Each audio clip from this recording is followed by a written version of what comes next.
totoo lang, wala naman kami pakialam sa yaman ng babae. Wala talaga kaming pakialam doon. Like, never kaming... Mas okay nga yung walang yaman eh. Never kaming alam mo, sa totoo lang, mas Yeah. Totoo yun, nakaka-attract pa totoo yun. Pag Talaga, hindi uy. mayaman yung babae. Talaga. Pag broke yung babae, cute yun. Sexy yun para sa akin. Kaysa sa maperang babae, wala talagang Oo, kaysa yung... nakaka-attract doon. Mas humble kasi ang babaeng walang pera. Mostly sa mga babae, no, kapag nagkakapera sila, yung mayabang, lumalaki yung ulo, no, mahirap nang i-lead. Palaban na madalas, no, kaya mas okay yung walang perang babae, no, mas humble sila. Pansin nyo, di ba? Maraming mga mayayaman na babae na walang asawa.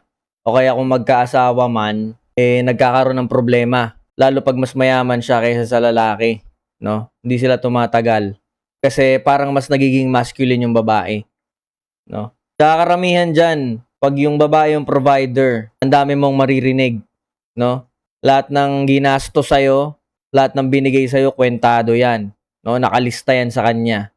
May magawa kang isang mali, no? Babanggitin niya lahat yon.